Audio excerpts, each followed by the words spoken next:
시간입니다.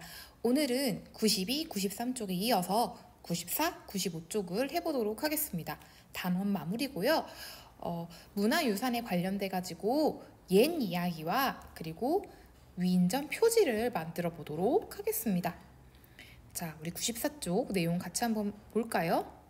지역의 문화유산에는요, 그것과 관련된 옛 이야기들이 굉장히 많이 있는데요. 다음 이야기를 읽고 진의 모양의 밧줄을 만들어서 줄다리기를 하는 까닭이 무엇인지 한번 말해 보겠습니다. 이야기를 먼저 한번 들어볼까요? 옛날 충청남도 당진의 어느 마을에 과거 시험만 보면 번번이 떨어지는 선비가 살았습니다. 이번 과거 시험에서도 떨어지다니. 선비는 울적한 마음을 달래려고 마을 뒷산에 올랐다가 마을 사람을 만났습니다. 계속 과거 시험에 떨어져서 참 걱정입니다. 그 소문 못 들었습니까? 마을에 재난이 자주 일어나는 것이 천년 묵은 진해의 심술 때문이라고 하던데, 혹시 선비님이 과거 시험에 계속 떨어지는 것도 그것 때문이 아닐까요? 천년 묵은 진해라니? 어느 날 밤 선비의 꿈에 노인의 모습을 한 용이 나타났습니다. 누구십니까? 대보름날 밤 12시에 죽은 나무에서 꽃이 피고 그 속에서 아가씨가 나오면 그 꽃에 불을 질러 아가씨 입에 넣고 피하시오. 네? 다음 날 선비가 산에 올라가 꿈속에서 노인이 시킨 대로 하자 알이 12개 달린 구렁이가 나타나 천년 묵은 진해를 무찔렀습니다. 그날 밤 선비의 꿈에 노인이 다시 나타났습니다.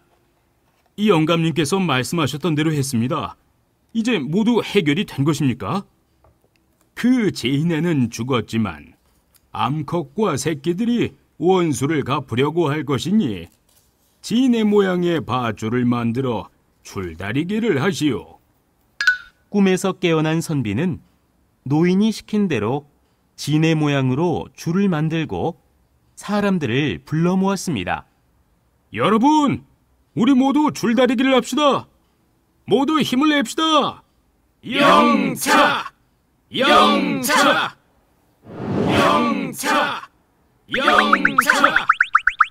그러자 마을에 다시 평화가 찾아왔습니다. 이렇게 시작된 기지시 줄다리기는 국가지정 무형 문화재로 오늘날까지 이어지고 있습니다.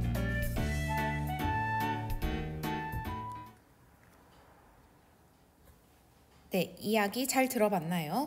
자, 여기 동영상에 나온 이야기가요, 여기 94쪽에 써져 있는 글 내용입니다. 그래서 기지시는요, 지금도 줄다리기를 하고 있다고 해요. 기지시는요, 그래서 기지시 줄다리기를 한번 볼게요. 얘 진짜 기지시 줄다리기에 사용되는 줄은요, 이렇게 아주 두껍고 크다고 합니다. 그럼 진짜 동영상을 같이 징소리와 함께 힘차게 줄이 당겨집니다. 처음 만난 사람들과의 어색함도 잠시, 함께 힘을 모으다 보니 어느새 하나가 됩니다. 기지시 줄다리기, 이긴 쪽에서는 환호성이 터집니다. 처음에는 생소했는데 그래도 한 3번 정도 하니까 재밌더라고요. 또 다음번에 기회가 있으면 한 번 더 참여하고 싶습니다. 500년 넘게 이어온 소중한 무형문화재를 기념하기 위한 기지시 줄다리기 축제가 시작됐습니다. 지난해 12월 유네스코 인류 무형문화유산 등재를 기념해 인증서가 전달되고 풍물패가 흥겨운 가락으로 흥을 돋웁니다. 줄다리기에 사용되는 줄은 매년 축제에 맞춰 주민과 관광객들이 새롭게 만듭니다. 기지시 줄다리기에 사용되는 줄입니다. 암수 2마리의 용을 상징하는데 무게만 40톤이 넘습니다. 두 줄의 연결을 시작으로 수만 명이 함께하는 줄다리기가 장관을 연출합니다. 평화와 협력, 통합을 위한 줄다리기인 만큼 시민과 국민이 하나 되는 줄다리기 행사가 되기를 간절히 소망합니다. 유네스코 문화유산 등재 이후 처음 펼쳐지는 기지시 줄다리기가 선조들의 문화와 소통하고 화합하는 장을 만들어주고 있습니다. YTN 이상곤입니다. 네, 동영상으로 실제로 보니까 와, 얼마나 큰 줄인지 실감이 나지요. 예, 이렇게 각 지역마다요 문화유산과 관련된 이야기들이 많을 텐데요. 친구들 한번 찾아보세요. 여러 가지 책을 찾아보거나 또는 검색을 하거나 문화재청을 들어가 봐가지고 우리 지역의 문화유산에는 어떤 옛 이야기가 얽혀 있는지 한번 찾아보시면 되겠습니다. 그래서 이렇게 한번 교과서 옆에다가 정리를 해보도록 해요. 선생님이 살고 있는 지역의 문화유산 중에는요 외돌개가 있어요. 그 외돌개에는 전해 내려온 이야기가 있는데 친구들이 한번 찾아보시길 바랍니다. 또 김영굴도 있는데요. 김영굴에 관한 무시무시하고 재미있는 이야기도 한번 찾아보시기 바랍니다. 자, 그럼 이번에는 95쪽으로 넘어가 볼게요. 이번에는 우리 지역의 역사적 인물을 골라 그 인물이 한 일이 잘 드러나도록 위인전의 표지를 만들어 볼 건데요. 지금 보니까 교과서에는 유관순 열사의 위인전 표지가 나와 있어요. 자, 우리 유관순 열사가 어떤 일을 했는지 표지에 나타나 있나요? 네, 그렇죠. 위인전 표지를 보니까 유관순 열사가 3.1 운동을 했다는 사실을 알 수 있어요. 만세를 외치고 우리 독립운동을 위해서 정말 힘쓴 것이 표지에서도 느껴집니다. 자, 그럼 같이 한번 볼까요? 네, 유관순은요 일제강점기에 3.1 운동으로부터 시작된 만세운동을 천안에서 주도해서 하다가 체포되어서 서대문 형무소에서 사망한 위인입니다. 유관순 열사는요 고등학생의 나이에도요 물론 되게 많이 무서운 상황이 있겠지만요 우리나라를 독립시키겠다는 의지로 만세운동을 시작했습니다. 자, 그럼 이렇게 우리도요 우리 지역의 역사적 인물을 골라서 표지를 만들어 보면 좋을 텐데요. 만약에 우리 지역의 역사적 인물을 찾기가 어렵다 그러면 여러분이 생각했을 때 우리나라의 역사적 인물을 골라주셔도 괜찮습니다. 그럼 위인전 표지에 어떤 내용이 들어가야 할지 같이 한번 살펴볼까요? 지금 보는 책에서 유관순 열사는 어떤 일을 했을까요? 3.1운동 때 만세운동을 했어요. 네, 맞아요. 유관순 열사는 3.1운동으로부터 시작된 만세운동을 천안에서 주도하였어요. 그런데 지훈이는 유관순 열사가 한 일을 어떻게 알았어요? 책 표지의 그림을 보고 알 수 있었어요. 이처럼 위인전의 표지에 반드시 들어가야 할 것은 무엇일까요? 그것은 위인의 이름, 위인의 모습과 위인이 한 일이 그림으로 나와야 돼요.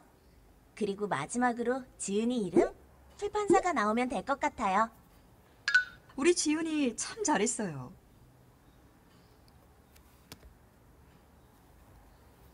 네, 선생님도 그래서 위인전 표지를 한번 만들어 봤는데요. 짜자잔, 선생님은 세종대왕을 골랐습니다. 세종대왕이 한 일이 잘 드러나 있나요, 표지에? 그렇죠. 자, 세종대왕은 무엇을 만들었어요? 네, 한글을 만드신 분이네요. 그래서 세종대왕의 모습도 잘 나타나 있나요?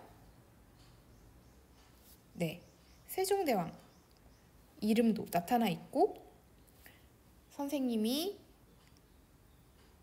땡땡땡 지음이라고도 나타나 있고 출판사 이름도 들어가 있네요. 자, 친구들도 이렇게 교과서에다가요 위인전 표지를 한번 만들어 보도록 하겠습니다. 예, 다음 시간부터는요 3단원에 대해서 3단원에 들어가서 배울 건데요. 3단원은 지역의 공공기관과 주민 참여에 대해서 알아보는 시간입니다. 우리가 살고 있는 지역에서 발생하는 문제, 그럼 그 문제를 어떻게 해결해야 하는지, 또 그 문제를 해결하려면 어떤 방법들이 필요한지, 그리고 어떻게 해결할 방법을 찾아서 직접 내가 참여해 볼지, 그런 부분들을 배울 거예요. 특히 우리 지역에 있는 공공기관에 대해서도 알아봐야 되고 우리 지역의 문제를 또 살펴봐야 되니까 우리 지역과 관련된 신문기사나 뉴스를 아주 잘 살펴봐 주시기 바랍니다. 자, 그럼 우린 다음 사이 시간에 만나요. 안녕.